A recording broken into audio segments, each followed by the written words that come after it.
గౌరవనీయులు పెద్దలు మన బీఆర్టీయూ రాష్ట్ర అధ్యక్షులు మీ అందరికీ ఆప్తులు మీరు ఇటు వస్తారా మీ అందరికీ ఆప్తులు పెద్దలు పెద్దలు శ్రీ రాంబాబు యాదవ్ గారికి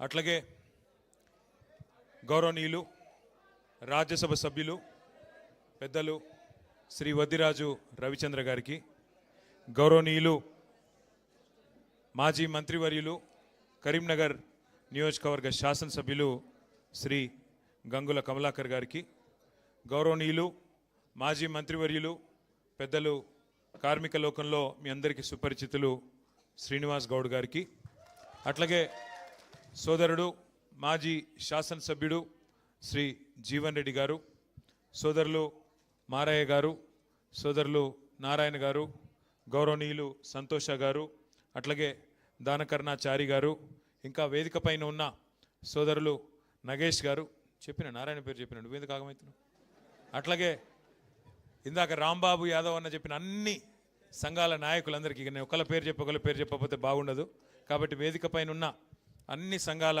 నాయకులందరికీ ముందుగా హృదయపూర్వకంగా నమస్కారాలు హృదయపూర్వకంగా ధన్యవాదాలు ఆనాడు ఒకనాడు మహాకవి పేదల బాధ తెలిసిన మహాకవి శ్రీశ్రీ గారు ఒక మాట అన్నారు కార్మిక వీరుల కన్నుల నిండా కనకన మండే గలగల తొనికే విలాపాగ్నులకు విషాదాశ్రులకు ఖరీదు కట్టే శరాబు లేడోయ్ అనే మాట మహాకవి శ్రీశ్రీ గారు అన్నారు ఇది సామాన్యమైన మాట కాదు అంటే ప్రతి రంగంలో ఏ రంగం చూసినా కూడా మరి అల్టిమేట్గా పని చేసి డెలివరీ చేసే కార్మికులు ఎవరైతున్నారో అలిశెట్టి ప్రభాకర్ గారు చెప్పే మాటల్లో కార్మికుడు చేసే శ్రమ వల్లే లోకానికి అందం ఆకారం వస్తాయని ఒక బలంగా నమ్మి ఆయన అన్న మాట ఏమంటే పాలరాతి బొమ్మైనా పార్లమెంటు భవనమైనా వాడు చుడితేనే శ్రీకారం వాడు కడితేనే ఆకారం అంటే కార్మికుడి యొక్క సత్తా చెప్పడానికి కార్మికుడి యొక్క గొప్పతనం చెప్పడానికి మరి కవులు ఎన్నో సందర్భాల్లో ప్రయత్నం చేసిన మాట నేను మీకు గుర్తు చేస్తూ ఉన్నా అట్లాగే ఇవాళ మే డేకి మేము ఇక్కడికి వస్తూ ఉన్నాం వస్తుంటే మరి ఇప్పుడే ఒక పిడుగు లాంటి వార్త వచ్చింది కేంద్ర ప్రభుత్వం ప్రధానమంత్రి నరేంద్ర మోడీ గారు ప్రతిసారి ఎలక్షన్లు అంటూ ఏమన్నా జరగంగానే తెల్లారే సిలిండర్ ధరలు పెట్రోల్ ధరలు పెంచుడు ఆయనకు అలవాటైపోయింది ఇలా ఇక్కడికి వస్తుంటే ఇప్పుడే వార్త వచ్చింది దేశ చరిత్రలో వచ్చే సంవత్సరం అయితే సరిగ్గా 80 ఏళ్ళు నిండుతుంది భారతదేశానికి స్వాతంత్రం వచ్చి 80 ఏళ్లలో ఎన్నడూ పెంచనంత పెద్ద ఎత్తున వాణిజ్య సిలిండర్ల మీద అంటే హోటళ్ళల్లో వాడే సిలిండర్ల మీద ఇవాళ రేట్ ఎంత పెరిగింది ఎరికేనా మీకు తెలియదా ఎగ్దమ్ ఒకటేసారి 993 అంటే 1000 రూపాయలు 1000 రూపాయలు ఒక సిలిండర్ మీద పెంచి సామాన్యుడి నడ్డి విరిచి ఆ హోటళ్లలో పనిచేసే కార్మికులందరికీ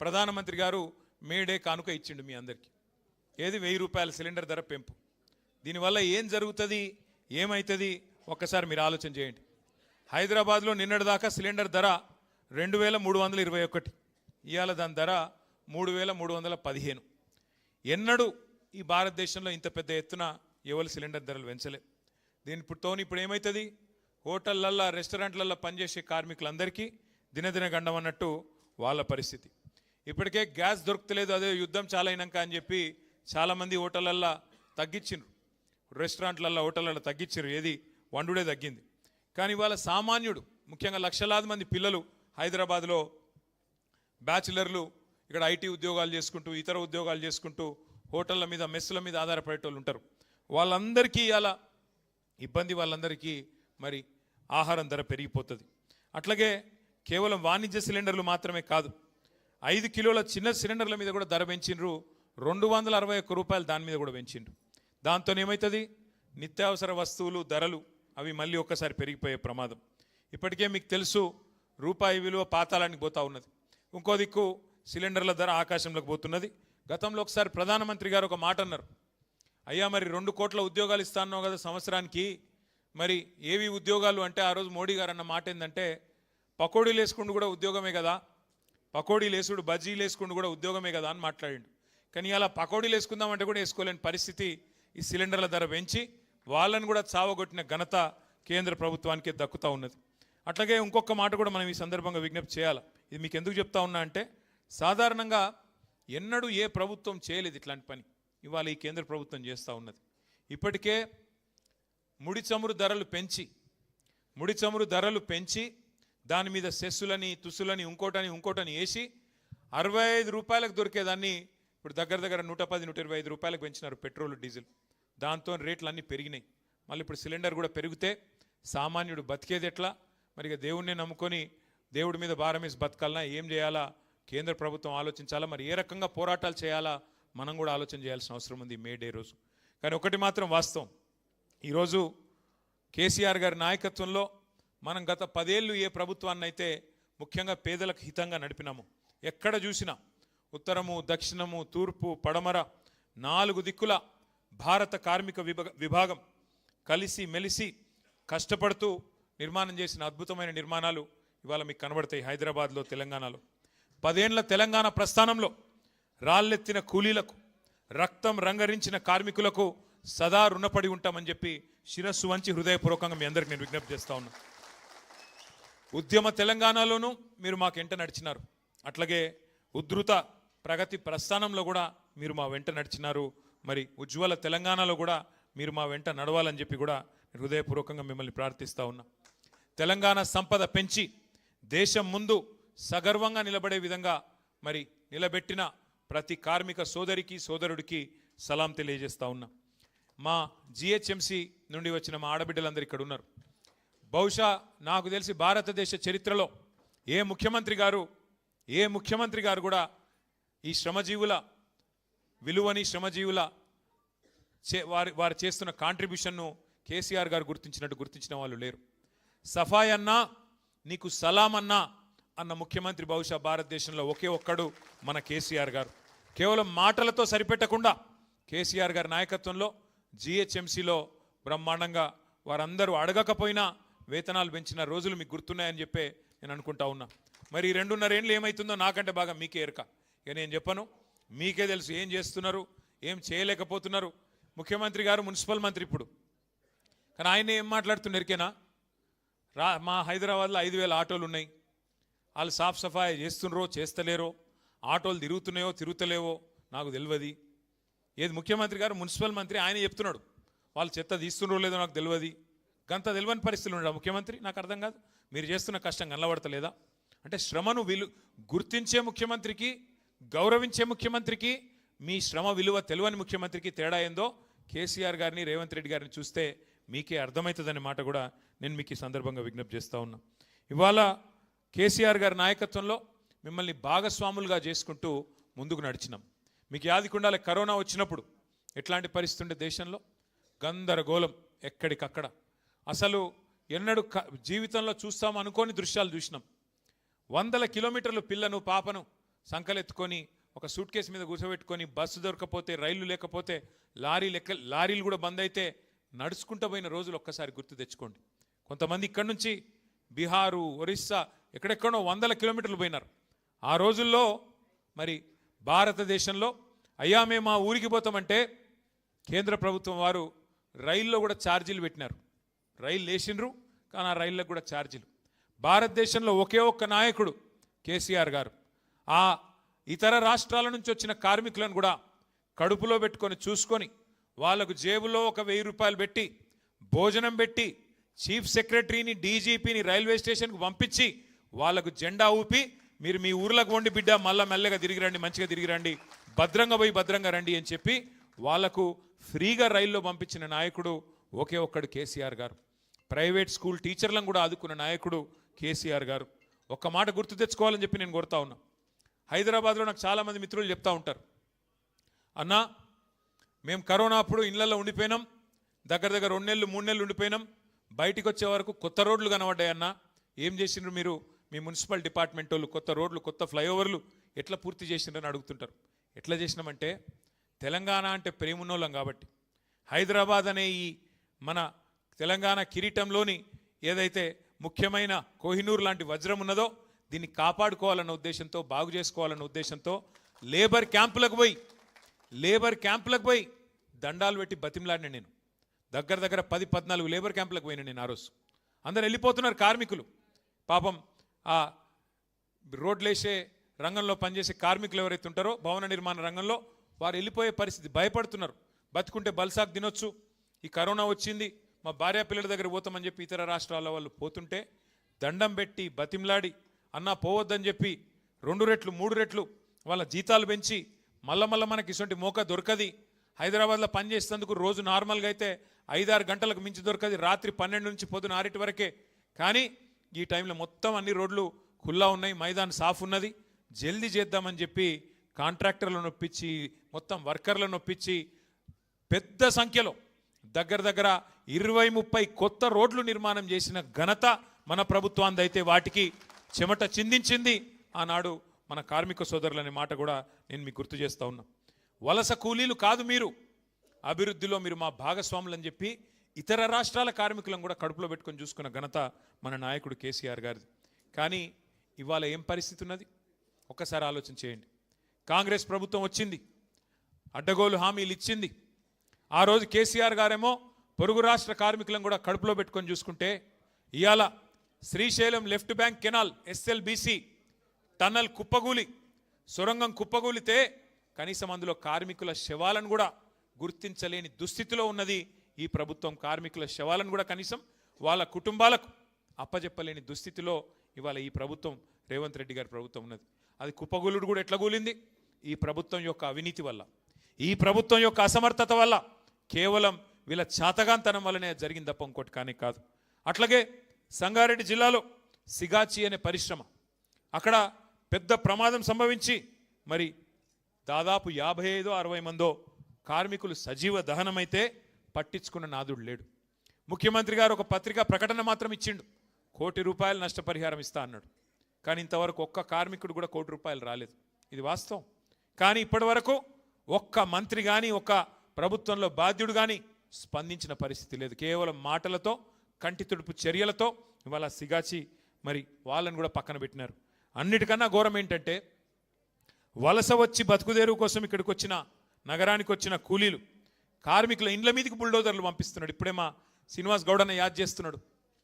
పాపం తెలుసో తెలియకనో హైదరాబాద్కు వలస వచ్చి ఇక్కడ బతుకుదేరు కోసం వచ్చి, పొట్ట కూటి కోసం వచ్చి ఏమన్నా జాగ దొరికితే 50 గజాలు 60 గజాలు 20 గజాలు అందులో ఒక చిన్న గుడిసేసుకుంటే లేదా ఒక చిన్న రేకుల షెడ్ వేసుకుంటే ఇలా హైడ్రా పేరుతో ఇష్టం వచ్చినట్టు వచ్చి కూలగొట్టి రోడ్డు మీదకి నెట్టి పుస్తకాలు, బాటిళ్ళు, చిన్నపిల్లగాళ్ళు చదువుకునేటోళ్ళై తీసుకొని ఇవ్వకుండా చేసి వాళ్ళ నడి బజార్న నొక్కుతున్నది ఈ ప్రభుత్వం. అందుకే నేనంట ఈ ప్రభుత్వం, కాంగ్రెస్ ప్రభుత్వం కట్టే కొట్టే తెచ్చే అన్నట్టు చెప్పాలంటే ఏమున్నది గర్వకారణం ఈ ప్రభుత్వం చూస్తే? కూల్చివేతలు, ఎగవేతలు, పేల్చివేతలు అన్నీ ఎగ్గొట్టుడేనాయి. ఏమన్నాడు అన్నాడు రేవంత్ రెడ్డి గారు? 420 హామీలు ఇచ్చిండు.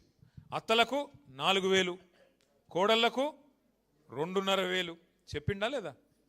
ఒక్క అత్తకు పడ్డాయా 4000? ఒక్క కోడల పిల్లకు పడ్డదా 2,500? మొన్న ఈ మధ్య నేను సూర్యాపేట పోయినా, మా నాయకుడు ఒకడు సోదరుడు మా కార్యకర్త కొత్తగా పెళ్లి చేసుకుంటా అంటే ఒక నెల ఆలస్యంగా పోయినా, ఎందుకంటే పెళ్ళి అయింది. ఒక నెల అయినాక పోయినా. నేను అప్పుడు పెళ్ళికి పోలేను కాబట్టి ఇంటికి పోయినా. ఇంటికి పోగానే ఛాయ్ దాపిచ్చిర్రు, చల్ల మన నీళ్ళు ఇచ్చిర్రు, ఛాయ్ దాపిచ్చిర్రు. బాగున్నావా తల్లి అన్న ఆ పెద్ద మనిషిని. ఎవరు? మా నాయకుడి అమ్మగారిని. ఏం బాగున్నా కొడుక? ఏం బాగలేనన్నది. అగో ఏమైందమ్మా అని నేనంటే, అంటే ఇక కోడలి పిల్ల వస్తుంది, నెలకు 2,500 వస్తాయి అనుకున్నా, కోడలు వచ్చింది కానీ ఏం రాలే అన్నది.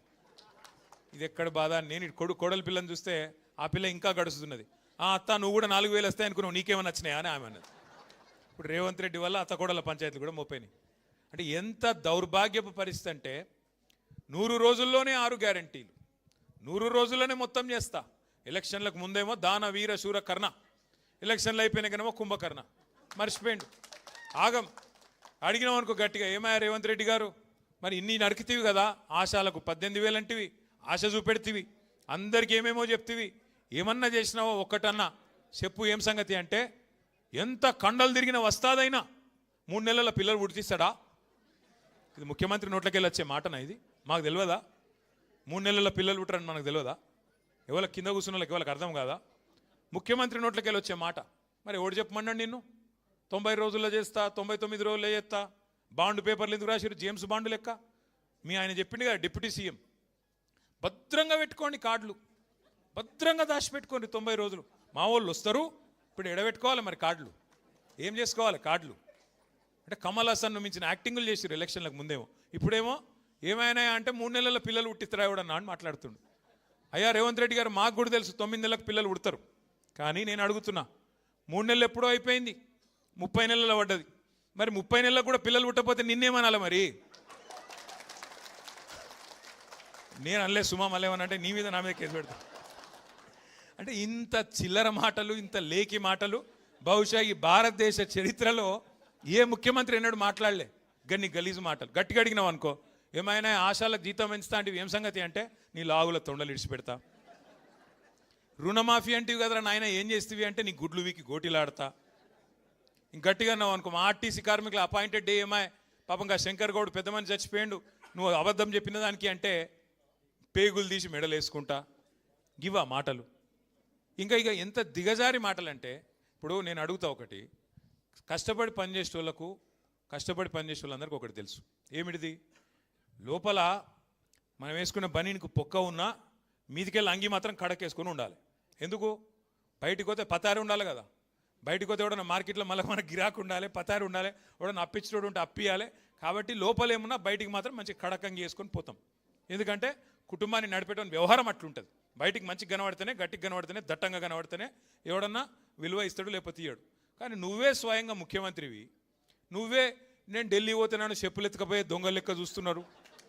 మరి ఎవడిస్తాడరా భయ్? నాకు అర్థం కాదు. ఇక ఎవడన్నా నేను దేక్తాడా? నాకు అర్థం కాదు. ఎయిడ్స్ పేషెంటు, క్యాన్సర్ పేషెంటు, రాష్ట్రం దివాలా తీసింది. అరే దివాలా తీసినా నువ్వే తండ్రి పాత్రలో ఉన్నావు, అది ఏమున్నా నువ్వే చూడాలి కదా. నువ్వే అట్లా మాట్లాడితే ఎట్లా? ఇక్కడ లంకె బిందెలు లేవు. ఇట్లాంటి మాటలు మాట్లాడే ముఖ్యమంత్రి నేనైతే చూడలేను. నేను చాలామందిని చూసిన, ఎన్టీ రామారావు గారిని చూసిన, చంద్రబాబు నాయుడు గారిని చూసిన, తర్వాత రాజశేఖర రెడ్డి గారిని చూసిన, రోషయ్య గారు, కిరణ్ కుమార్ రెడ్డి గారు, ఆ తర్వాత మన నాయకుడు కేసీఆర్ గారు, ఇక ఇప్పుడు ఈ సన్నాసి. వాళ్ళని చూసి నేను చూస్తే నాకు అర్థమే అవుతలేదు. నక్క నాగలోకం అంటారు చూడు, ఒక అంత తేడా ఉన్నది, జమీన్ ఆస్మాన్ ఫరక్ ఉన్నది. ఏం మాట్లాడతాడో ఏందో తెలియదు. ఇక తెల్లారలేస్తే ఇంకో బాధ, ఆయనకి ఆడ మైకు దొరికినా ఒకటే ఎరక, బూతులు తిడతాడు. కేసీఆర్ గారి మీద మాత్రం ఎక్కడ లేని శాపాలు పెడతాడు. ఎవడన్నా నాకు తెలియక అడుగుతా, నువ్వు కొట్టుకొని తనలాడి ముఖ్యమంత్రి అయినావు, మంచిగా సుఖంగా ఉండరాదు? ఇదేం మళ్ళీ గెలిచేది లేదు, పీకేది లేదు, నీకు కూడా తెలుసు, మాకు కూడా తెలుసు. అదేదో ఉన్నప్పుడు మంచిగా సుఖంగా ఉండి 4 పనులు చేసి పో. కానీ తెల్లారు లేస్తే దరిద్రపు మాటలు. ఎవరన్నా ఇంకో నాయకుడు చచ్చిపోవాలని కోరుకుంటారా తల్లి? అసలు ఏం మాటలు అవి, ఏం మనిషి? అందుకే ఈయన మీద ఇవాళ ఈ రాష్ట్రంలో కార్మిక లోకానికే కాదు అందరికీ కూడా ఇవాళ విశ్వాసం పోయింది. కార్మికులకు నిజంగా కూడా కాంగ్రెస్ పార్టీకి కార్మికులు అంటే లెక్క లేదు. మీరు చూడండి, సిగాచి కంపెనీలో ఏం చెప్పారు, ఇవాళ ఏం చేస్తున్నారు చూడండి. ఆటో అన్నలకు ఏం చెప్పినారు? వేజ్ బోర్డు పెడతాం, వెల్ఫేర్ బోర్డు పెడతాం, నెలకు 1000 రూపాయలు ఇస్తాం, ఆటో సంక్షేమ బోర్డు పెడతామన్నారు. కానీ మీకు ఒక చిన్న ముచ్చట చెప్తాను. నేను ఆ మధ్యన ఒకసారి జూబ్లీహిల్స్ లెక్కన ఉన్నా, కారు లేదు, ఆయనతో ఆటో ఎక్కి ఇక్కడ దాకా వచ్చిన, ఇక్కడ ఏదో మీటింగ్ ఉంటే ఇక్కడికి వచ్చిన పార్టీ ఆఫీస్కి. ఏం పేరు తమ్మి నీ పేరని అడిగిన. ఆయన నడిపెట్ట ఆయన పేరు, ఆ తమ్ముడు పేరు మస్రత్ అలీ. ఆ తమ్ముడు పేరు. ఏ ఊరు తమ్మి? అజా ఈయనే ఉన్నావా? కూసో కూసో కూసో కూసో కూసో కూసో ఆయనకు నీ కథనే చెప్తున్నా, కూసో. ఇగో ఈ తమ్ముడే. అయితే ఏ ఊరు తమ్మి, ఏం సంగతి అంటే, అన్న నాది సంగారెడ్డి జిల్లా, నేను ఇక్కడనే వచ్చి సెటిల్ అయినా అన్నాడు. సరే సంతోషం. మరి ఏం సంగతి, ఎట్లా నడుస్తుంది దాని దాంట్లో? ఏమున్నదన్న? ఏం లేదు, అంత ఆగమైపోయింది. ఇదివరకు నేను రోజుకు 2000 సంపాదించుకొని ఇప్పుడు కనీసం 500-600 లేదు, ఆటో కిరాయి వెళ్తలేదు, ఏం లేదు. అచ్చా అట్లనా అంటే ఇక హైలైట్ ముచ్చట చెప్తా. ఇక తమ్ముడు ఏం చెప్పిండంటే, ఇదే తమ్ముని ఆటో ఈయనదే రాహుల్ గాంధీ గారు ఎక్కిండు ఎలక్షన్ ముందు. ఏది, ఈయనకు 2 ఆటోలు ఉండే ఎలక్షన్ల ముందు, కాంగ్రెస్ గవర్నమెంట్ రాకముందు. ఇప్పుడు ఏం దొరికేనా, 2 ఆటోలు అమ్ముకున్నాడు, ఇప్పుడు కిరాయి ఆటో నడుపుకుంటున్నాడు. కొన్ని లెగ్గులు అట్లుంటాయి. నీ లెగ్గుని ఆటోలో పెట్టిండు, ఆటో కూడా నాశనం అయింది. ఇక అట్లా ఈ కాంగ్రెస్ లెగ్గు పెట్టింది, రాష్ట్రమే నాశనం చేసి ఆఖరికి మా మస్రత్ అలీ ఆటోలు కూడా ఆగం చేశారు. ఈ పరిస్థితి ఇవాళ ఆటో వర్కర్లు, ఆటో తమ్ముళ్ళు 6.5-7 లక్షల మంది ఉంటారు రాష్ట్రంలో. వాళ్ళందరూ బతుకుని ఆగం చేశారు. ఇంకోటి మీదికెళ్ళేంది, మనం ఫ్రీ బస్సునేం అద్దంటలేం, నువ్వు పెట్టు, ఫ్రీ బస్సు పెట్టు, ఇంకా ఎక్కువ పెట్టు బస్సులు, నేను అద్దంటలేను. కానీ వీళ్ళ పొట్టగొట్టుడు ఏంది నాకు అర్థం కాదు. వాళ్ళకి ఏం మాటలు ఇచ్చినావో నిలబెట్టు. నెలకు 1000 అంటివి, ఇంకేదో చెప్తా అంటే ఇంకేదో చెప్తావు, ఆఖరికి వాళ్ళు ఉన్న ప్రమాద బీమా కూడా తీసేస్తావు కదా. కేసీఆర్ గవర్నమెంట్లో ఆటో డ్రైవర్లకు, అసంఘటిత రంగంలో ఉండే డ్రైవర్లు దగ్గర 18 లక్షల మందికి ఎవరన్నా చచ్చిపోతే వాళ్ళ కుటుంబం రోడ్డు మీద పడద్దని 5 లక్షల బీమా పెట్టిండు కేసీఆర్ సార్. ఇలా దాన్ని కూడా తీసి పారేసిండు. గదేమన్నది నిన్ను అంటే ఇక కేసీఆర్ ఏం పెట్టినా తీసేయాలి, గంతే. ఏం కట్టినా గూలగొట్టాలి, ఏం పెట్టినా తీసేయాలి. ఒక్కసారి మీరు ఆలోచన చేయండి. కేసీఆర్ గారు ఆ రోజు భవన నిర్మాణ కార్మికుల సంక్షేమ బోర్డు, లేబర్ వెల్ఫేర్ బోర్డు 27 లక్షల మంది కార్మికుల కోసం సంక్షేమ కార్యక్రమాలు చేసిండు కేసీఆర్ గారు. ప్రమాద బీమా, వైద్యం, వివాహ కానుక, ప్రసూతి కానుకలు. కేసీఆర్ కిట్ యాదుకుందా అమ్మ? కేసీఆర్ కిట్ అంటే ఏమిటిది? అదేమన్నా కేసీఆర్ ఇంట్లో ఇచ్చుకునేటిదా? ఎవరన్నా ఆడపిల్ల పెళ్లి చేసుకుంటే ₹1,00,000 మేనమామ లెక్క కళ్యాణ లక్ష్మి కింద ఇచ్చిండు. దానికి వీళ్ళు కొండంత రాగం తీసిండ్రు. ₹1,00,000 ఏం సరిపోతే మేము తులం బంగారం ఇస్తామని. మరి అలా బంగారం దుకాణం ఉద్ధరిస్తలేడా? ఎందుకు ఇస్తలేవు మరి బంగారం? తులం బంగారం ఏడవా? బంగారం కాదు, నేను ముందే చెప్పిన, వీళ్ళు మెడల పుస్తల తాడెత్తుకపోయే దొంగలు, వీళ్ళు మంచోళ్ళు కాదని చెప్పిన. మీరు కొంతమంది నమ్మిరు, కొంతమంది నమ్మలే. గసొంటి లంగలు వీళ్ళు. అట్లాంటి వాళ్ళు తులం బంగారం అని నరికిండ్రు, ఇలా వచ్చి కూర్చున్నారు. కడుపులో లగ్గమైన తర్వాత కడుపులో బిడ్డ పడితే ఆ బిడ్డ గవర్నమెంట్ ఆసుపత్రిలో ప్రసూతికి పోతే ఆడపిల్ల పుడితే మహాలక్ష్మి పుట్టిందని చెప్పి ₹13,000 ఇచ్చి, మగపిల్లగాడు పుడితే ₹12,000 ఇచ్చి, దాని వెనుక కూడా కేసీఆర్ గారి గొప్పతనం ఏందో మీకు ఒక్క నిమిషం చెప్తాను. మేము అడిగిన మీ ప్రోగ్రాం పెట్టేటప్పుడు సార్ను, సార్ ఈ పైసలు ఇచ్చుడు ఎందుకు సార్? వాళ్ళ కేసీఆర్ కిట్ ఇచ్చి ఆ పిల్లగాన్ని ఆడుకునేందుకు గిల్క, ఆ పౌడరు, ఆ నూనె, షాంపూ అవి ఇస్తే సరిపోతుంది కదా, బెడ్డు గిడ్డు అని మేము అడిగినాం. సార్ ఏం చెప్పిండు ఎరికేనా? పేద ఇండ్లల్లో పిల్ల ప్రసూతికి వచ్చేదాకా, రేపు తెల్లారి డెలివరీ అనేదాకా పనిచేస్తారు. దిక్కు లేక, పైసలు లేక, ఆమె పని చేయకపోతే కుటుంబం నడవక ఆగమవుతారు. ఆ పిల్ల పని చేసుకుంటూ పోతే బిడ్డ ఆరోగ్యం దెబ్బతింటుంది, తల్లి ఆరోగ్యం దెబ్బతింటుంది. అందుకే మాతా శిశు మరణాలు పెరుగుతాయి.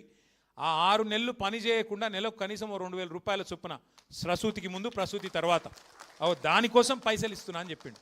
గింత ఆలోచన చేసిన ముఖ్యమంత్రి ఎవడని ఉన్నాడా భారతదేశంలో? 12,000, 13,000 అంటే ఏదేదో మీ ఓట్ల కోసమో దానికోసమో ఎలక్షన్లో పెట్టించినవి కావు. కేవలం ఆడపిల్లల మీద గౌరవం, శ్రమజీవుల మీద ఉండే గౌరవంతో కేసీఆర్ గారు అన్నాడు మీరు ఇబ్బంది పడద్దు, ఆ పిల్ల తల్లి ఇబ్బంది పడద్దు అని చెప్పి ఆ ప్రోగ్రాం పెట్టిండు. ఇలా దాన్ని కూడా తీసేసిండు. పేరు మార్చుకొని నేను అద్దనన్నా. కేసీఆర్ కిట్టు కాకపోతే రాహుల్ గాంధీ కిట్ అని పెట్టుకుని అద్దనన్నా. పెట్టు, అది పెట్టరా అయ్యా అంటే అది పెట్టడట, అది తీసేస్తాడు. పేరు మారు, అన్ని మారుస్తూనే ఉన్నావు కదా, ఇది కూడా మారు. ఇందిరమ్మదో లేకపోతే సోనియమ్మదో రాహుల్ అయ్యేదో ఇంకెవరిదో పెట్టుకో పేరు, మేము అద్దంటలేం కదా, గది కూడా తీసేసిండు. అట్లాగే మీరు ఆలోచన చేయండి. ఇన్సూరెన్స్, ఆటో డ్రైవర్ల ఇన్సూరెన్సు, డ్రైవర్ల ఇన్సూరెన్స్ గది తీసే అవసరం ఏముండే? అది కూడా తీసి రెన్యువల్ లేకుండా వాళ్ళని నాశనం చేసిండు. రవాణా రంగంలో, రవాణేతర రంగంలో హోంగార్డులకు 5 లక్షల ప్రమాద బీమా కేసీఆర్ గారు ఇస్తే అది కూడా తీసేసిండు. గీత కార్మికులకు, నేత కార్మికులకు కేసీఆర్ గారు 6 లక్షల ప్రమాద బీమా కల్పించింది. ఇక మా శ్రీనివాస్ గౌడ్ అని ఇక్కడే ఉన్నాడు. ఆనాడు ఎక్సైజ్ మినిస్టర్గా శ్రీనివాస్ గౌడ్ గారు అడిగితే గీత కార్మికులందరికీ 6 లక్షల ప్రమాద బీమా చేసినాం.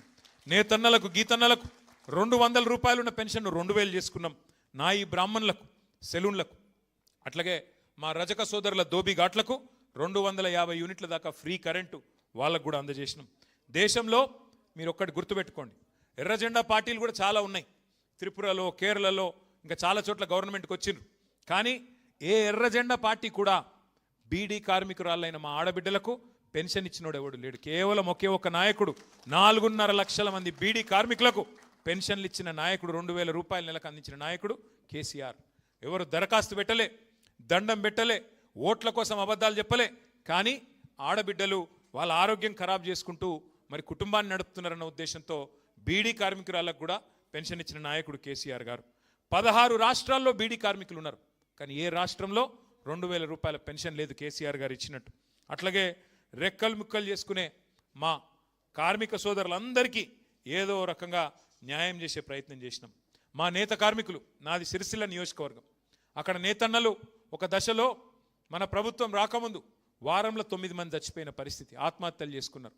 వాళ్ళందరినీ ఆ సాలెల మగ్గం సడుగులిరగొడితే కాంగ్రెస్ పార్టీ మనం వచ్చినాక వాళ్ళ నిలబెట్టే ప్రయత్నం చేసినాం. సిరిసిల్ల ఉరిసిల్లగా మారిపోతే వాళ్ళందరికీ బతుకమ్మ చీర పెట్టి, బతుకమ్మ చీర ఆర్డర్లు వాళ్ళకిచ్చి, మీకు బతుకమ్మకు ఒక చిన్న కానుక ఇచ్చి కాపాడుకునే ప్రయత్నం చేసినాం. కానీ ఈరోజు మరి ఏం పరిస్థితున్నదో చూడండి. బతుకమ్మ చీర బంద్ అయింది, రంజాన్ తోఫా బంద్ అయింది, క్రిస్మస్ కానుక కూడా బంద్ అయింది. ఇవాళ మా సిరిసిల్లలో మళ్ళీ మరణ మృదంగం మారు మోగుతున్నది. టెస్కోకు ఆర్డర్లు ఇయ్యరట, కార్మికులకు ఆర్డర్లు ఇస్తే తప్పట, పెద్ద పెద్ద కాంట్రాక్టర్లకు ఇవ్వాలన్నట, కానీ చిన్నవాళ్లకు మాత్రం ఇయ్యకూడదంట. అట్లాగే మీకు తెలిసిందాక మా రాంబాబు అన్న చెప్పినాడు, అవుట్ సోర్సింగ్ అట్లాగే కాంట్రాక్ట్ ఉద్యోగులకు చరిత్రలో ఏ ప్రభుత్వం ఎన్నడూ కూడా మరి ప్రభుత్వ ఉద్యోగులతో సమానంగా ఫిట్మెంట్ ఇవ్వలేదు, పిఆర్సీ ఇవ్వలేదు. కానీ కేసీఆర్ గారి నాయకత్వంలో 2014లో 43% ఫిట్మెంట్తో పాటు 2021లో 30%, మొత్తం 73% ఇస్తే అది మొత్తం 9,37,000 మంది మరి కాంట్రాక్ట్ అవుట్ సోర్సింగ్ ఉద్యోగులకు కూడా వర్తింపజేసిన ఒకే ఒక్క నాయకుడు కేసీఆర్ గారు అనే మాట నేను మీకు గుర్తు చేస్తూ ఉన్నా. ఇంకా చేసేది ఉండే, కరెక్టే, ఇంకా చేసేది ఉండే, ఇంకా పని చేయాల్సి ఉండే.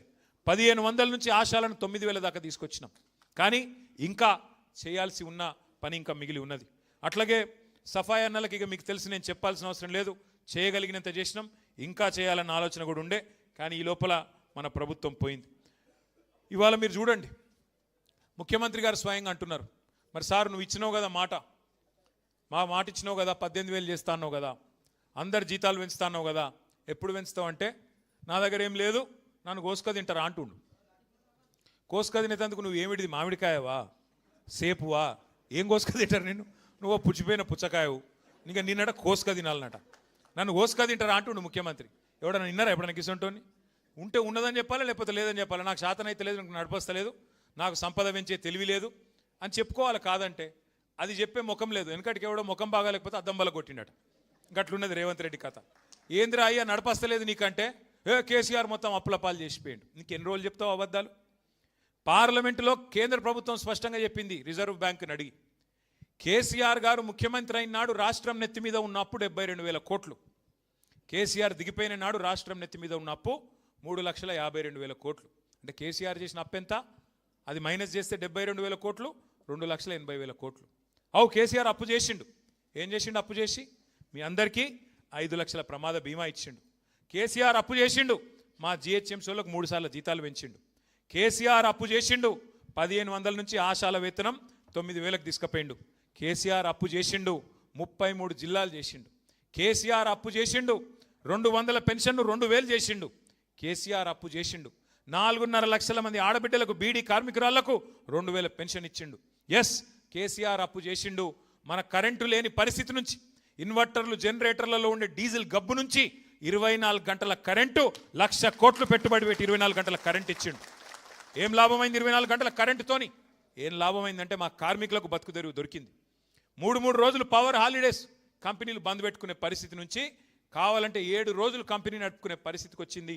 ఓవర్ టైం తీసుకొని బతికే పరిస్థితి, గల్లా ఎగరేసుకొని బతికే పరిస్థితి మా కార్మికులకు, యాజమాన్యాలకు తెచ్చిండు కేసీఆర్. అవును, కేసీఆర్ అప్పు చేసిండు. ఇంటింటికి నల్లబెట్టి నీళ్ళు ఇచ్చిండు కేసీఆర్. హైదరాబాద్లో 20,000 లీటర్ల వరకు ఫ్రీగా నీళ్ళు ఇచ్చిండు కేసీఆర్. అవును, కేసీఆర్ అప్పు చేసిండు. 1000 గురుకుల పాఠశాలలు పెట్టిండు మన పిల్లల కోసం కాదా? ఒక్కొక్క పిల్ల మీద, పిల్లోడి మీద 1,20,000 రూపాయలు ఖర్చు పెట్టిన మాట వాస్తవం కాదా? 6.5 లక్షల మంది పిల్లలు.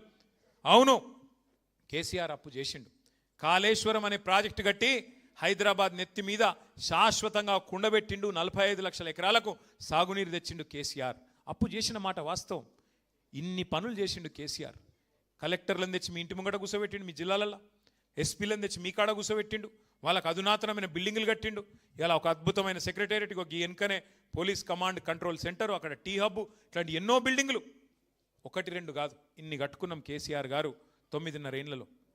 కొత్త రాష్ట్రం, నిజంగా కొత్త రాష్ట్రాన్ని చక్కదిద్ది బ్రహ్మాండంగా ఒక పట్టాలెక్కించి మీ చేతిలో పెట్టిండు కేసీఆర్. కట్టిన ఇల్లు పెట్టిన పొయ్యి అన్నట్టు నీకు మొత్తం అప్పచెప్పిపోతే నువ్వేం చేస్తున్నావు ఈరోజు? ఒక్క హామీ నెరవేర్చినవా? ఒక్క పని చేసినవా? ఒక్క ఇటుక పెట్టినవా? ఒక ఇల్లు కట్టినవా హైదరాబాద్లో? కానీ ఎన్ని గుల కొట్టినావు? కొన్ని వేల ఇల్లు గుల కొడతాడు. శనివారం వచ్చిందంటే, రేపు వచ్చిందిగా శనివారం, యాన్నో బుల్డోజర్ ఉరకాలే, కూలగొట్టాలి. ఏమాయా ముఖ్యమంత్రి గారు వాళ్ళు పేదవాళ్ళు ఏడుస్తున్నారంటే వాళ్ళ ఏడుపులోనే నాకు పైశాచిక ఆనందం ఉన్నది, నాకు తృప్తి అనిపిస్తున్నది, సాడిస్టిక్ ప్లెజర్ ఉన్నదని మాట్లాడుతున్నాడు. గీసంటోని చూసిరా ఏమన్నా మీరు? వాడెవడ ఉండనట్టు ఇదివరకు హింసించే రాజు పులకేశి అని ఒక అట్లున్నాడు. ఈయన కూడా సేమ్ టు సేమ్, వాని తీయరాదు, విని పెట్టరాదు. గసంటి ముఖ్యమంత్రి ఇలా మనకు దొరికినాడు. అందుకే నా అందరితో నా ప్రార్థన, ఉద్యోగ మిత్ర సర్కారు పోయింది, కార్మిక మిత్ర సర్కారు పోయింది, ఇలా కార్మికులను వేధించే సర్కారు వచ్చింది. జీతాల పెంపు లేదు, ఇంకా కత్తిరించే ప్లాన్ చేస్తూ ఉన్నాడు. ఇంకా విశ్రాంత ఉద్యోగులకు, రిటైర్డ్ ఉద్యోగులకు రిటైర్మెంట్ బెనిఫిట్లు ఇవ్వాలని పరిస్థితి ఇవ్వాలి. వాళ్ళు లగ్గం చేసుకున్నా, వాళ్ళ పిల్లల లగ్గమైనా, ఇల్లు కట్టుకున్నా బెనిఫిట్స్ వాళ్ళకి రావాల్సినవి వాళ్ళు దాచుకున్నాయి, ఆ పైసలు కూడా ఇస్తలేడు. అట్లాగే దారుణాతి దారుణమైన విషయం ఏంటంటే మంత్రుల జీతాలు కట్ చేస్తా, ఎమ్మెల్యేల జీతాలు కట్ చేస్తా, అందులోకెళ్ళి ఇస్తా అని మాట్లాడుతున్నాడు. కట్ చేస్తే ఎంతమందికి ఇస్తావు? వాళ్ళు ఏమైనా వరద బాధితులా, తుఫాన్ బాధితులా? వాళ్ళు కాంగ్రెస్ బాధితులు. వాళ్ళు వరద బాధితులు కాదు, తుఫాన్ బాధితులు కాదు. నువ్వు జీతాలు కట్ చేసి ఇచ్చేందుకు, విరాళం ఇచ్చేందుకు వాళ్ళకు హక్కుగా దాచుకున్న పైసలు వాళ్ళకి ఇవ్వమంటే ఎకసెక్కం చేస్తున్నాడు ముఖ్యమంత్రి గారు. అందుకే ఆలోచించమని నేను కోరుతా ఉన్నా. కాంగ్రెస్ వాళ్ళు అయినా కూడా మీరందరూ కూడా ఆలోచన చేయాలి. 24 గంటల కరెంట్ ఇచ్చి కేసీఆర్ గారు ఆదుకుంటే, పబ్లిక్ సెక్టర్ కండగా ఉండి ఎల్ఐసిని కాపాడి, అట్లాగే జెన్కోన్ కాపాడి, బిహెచ్ఈఎల్ని కాపాడి, వైజాగ్ స్టీల్ ప్లాంట్ అండగా నిలబడి ఇన్ని ప్రభుత్వ రంగ సంస్థలకి అండగా కేసీఆర్ గారు నిలబడితే, ఈ ముఖ్యమంత్రి గారు మాత్రం ఇలా బడా కార్పొరేట్ సంస్థలకు కొమ్ముగాస్తూ మనకు ఇబ్బంది పెడతా ఉన్నాడు. సింగరేణిని చూడండి, ఒక ఎగ్జాంపుల్ మీకు. సింగరేణిని కేసీఆర్ గారు బ్రహ్మాండంగా కాపాడితే, ఈ ముఖ్యమంత్రి గారు వచ్చిన తర్వాత దాన్ని అమ్మేసే ప్రయత్నం చేస్తూ ఉన్నాడు. ఆర్టీసీని, విద్యుత్ రంగాన్ని కేసీఆర్ గారు కాపాడితే, ఇవాళ ఈ మూడింటిని ప్రైవేటీకరణ వైపు ఈ ముఖ్యమంత్రి గారు నడుపుతూ ఉన్నారు. అట్లాగే మీ అందరికీ తెలుసు, సింగరేణిలో కానీ ప్రభుత్వ రంగ సంస్థల్లో కానీ కార్మికులు లేనిదే ఎక్కడా కూడా మరి పని జరగదు. అట్లాంటిది ఇప్పుడున్న పరిస్థితుల్లో ఒకవైపు రాష్ట్ర ప్రభుత్వం ఇట్లా పనిచేస్తుంటే, కేంద్ర ప్రభుత్వం మరొక వైపు సమ్మెటపోటులాగా లేబర్ కోడ్స్ అని తీసుకొచ్చి ఏకపక్షంగా మీరు పోరాడి సాధించుకున్న 44 చట్టాలను 4 కోడ్ల కింద మార్చి వాళ్ళు కూడా మీకు అన్యాయం చేసే ప్రయత్నం చేస్తూ ఉన్నారు. దానికోసం దేశవ్యాప్తంగా సమ్మె జరిగితే మన పార్టీ కూడా మద్దతు చెప్పింది. కానీ రేవంత్ రెడ్డి గారిని మేము అడిగినాం అసెంబ్లీలో, ఏమయ్యా చెప్పు మరి లేబర్ కోడ్ల మీద చెప్పు, కేంద్ర ప్రభుత్వం తెచ్చినంత మాత్రాన నువ్వు అమలు చేయాలన్నది ఏం లేదు, నువ్వు ఆపు, తెలంగాణలో నేను అమలు చెయ్యా అని చెప్పు అని చెప్పి అడిగితే సమాధానం లేదు. మోడీ గారు తానా అంటే ఈయన తందానా అంటున్నాడు తప్ప సమాధానం చెప్తలేడు. అట్లాగే ఆటో డ్రైవర్ల గురించి అయితే నేను చెప్పాల్సిన అవసరం లేదు. ఇవాళ దాదాపు 180 మంది ఆటో డ్రైవర్లు ఆత్మహత్యలు చేసుకున్న దుస్థితి. వాళ్ళ లిస్టు మొత్తం ప్రభుత్వానికి ఇచ్చినాం. ఇచ్చి అయ్యా ఆదుకోండి, వాళ్ళకు కనీసం నష్టపరిహారం ఇవ్వండి, కొంత కుటుంబాలకు అండగా నిలబడండి అంటే వాళ్ళని పట్టించుకున్న పరిస్థితి లేదు. ఇక ఆశాలు, అంగన్వాడీలు వాళ్ళ హక్కుల కోసం, మీరు ఇచ్చిన మాటల కోసం, కాంగ్రెస్ ప్రభుత్వం మేనిఫెస్టోలో చెప్పిన వాటి కోసం ధర్నా చేస్తే వాళ్ళ మీద దాడి చేసి, లాఠీచార్జ్ చేసి, హీనాతిహీనంగా ఆడపిల్లలను కూడా చూడకుండా అసభ్యంగా ప్రవర్తించి వాళ్ళని కూడా కొట్టించినారు. ఇక నేను ఇంత చెప్పుకుంటూ పోతే చాలా ఉన్నాయి. కానీ చివరగా నేను చెప్పేది ఒకటే, నేను అధికారం అనేది ఎవరికి శాశ్వతం కాదు. అధికారంలో మీ దయ ఉంటే ఉంటాం, లేదంటే పక్కకు కూర్చుంటాం. కానీ అధికారం వచ్చినప్పుడు ఏం చేస్తాం అన్నది పాయింట్. ఏం చేస్తాం? పేదలకు మంచిగా చేస్తామా లేదా, కడుపులో పెట్టుకొని చూసుకుంటామా లేదా, లేకపోతే మాటలు ఒకటి చెప్పి చేతలు ఒకటి చెప్పి మొత్తానికి అధికారమే మరి లక్ష్యంగా పెట్టుకొని, పైసల సంపాదన లక్ష్యంగా పెట్టుకొని పనిచేసి ఢిల్లీకి మూటలు పంపడమే పనిగా పెట్టుకుంటామా అన్నది పాయింట్. ఇవాళ ఈ ప్రభుత్వం యొక్క నిర్వాహకం చూసిన తర్వాత మా కార్మిక సోదరులను ఈ మేడే రోజు నేను ప్రార్థిస్తున్నది ఒకటి, మన కష్టాలు కడతేరాలి అంటే ఈ కాంగ్రెస్ బీజేపీల వల్ల కాదు. ఖచ్చితంగా మళ్ళీ తిరిగి కేసీఆర్ గారి నాయకత్వంలోనే తెలంగాణ ముందుకు పోతుంది. తెలంగాణలోని పేదలు బాగుంటారు. పేదల కష్టం తెలిసిన నాయకుడు, కార్మికుల కష్టం తెలిసిన నాయకుడు, కార్మికులను కడుపులో పెట్టుకొని చూసుకున్న నాయకుడు కేసీఆర్ గారి నాయకత్వంలో మాత్రమే మళ్ళీ మనకు న్యాయం జరుగుతుంది. అందుకే తిరిగి కేసీఆర్ గారిని తెచ్చుకుందాం. ఇంకొక 2 ఏళ్ళు ఉంది, ఊపిరి బిగబట్టుకోండి. కష్టం ఉంటుంది నాకు ఎరికే, కానీ ఒకసారి తప్పు చేస్తే 5 ఏళ్ళు వెయిట్ చేయాల్సిందే, తప్పదు. ఒకసారి మోసం జరిగితే 5 ఏళ్ళు ఆగం. కాబట్టి ఇంకొక 2 ఏళ్ళు ఉన్నది, వీళ్ళని భరించే పరిస్థితి. 2 ఏళ్ల తర్వాత మళ్ళీ కేసీఆర్ సార్ తప్పకుండా వస్తాడు. మన కార్మిక లోకానికి ఇదివరకు చేసిన దానికంటే 10 రెట్లు ఎక్కువ చేస్తామనే మాట కూడా మీ అందరికి కూడా విజ్ఞప్తి చేస్తూ, పెద్ద ఎత్తున తరలి వచ్చినారు, మీ అందరికి ధన్యవాదాలు. కానీ అక్కడ కూర్చొని పోవదిందామంటే ఓన్లీ నేను రాంబాబు అన్నకు చెప్పిన, అందరూ వచ్చి మీద పడితే ఆయన ఆగమవుతాం. మీరు ముందు ఎవరెవరినైతే అనుకున్నారో వారిని కూర్చోబెట్టండి. ఆ తర్వాత నేను కూడా వస్తాం, మనందరం కలిసి కూర్చొని కొద్దిసేపు భోజనం చేసి అందరితో మాట్లాడుకుందాం. మళ్ళొక్కసారి మీ అందరికి నమస్కారం. హాలిడే మీకు ఈరోజు అయినా వచ్చిండ్రు, అందుకే మీ అందరికి నమస్కారం, ధన్యవాదాలు. కార్మికుల ఐక్యత, కార్మికుల ఐక్యత, జై తెలంగాణ. కేటీఆర్ గారికి ప్రత్యేకంగా ధన్యవాదాలు. ఈ కార్యక్రమానికి విచ్చేసినటువంటి ముఖ్య అతిథులందరికీ ప్రత్యేకంగా ధన్యవాదాలు.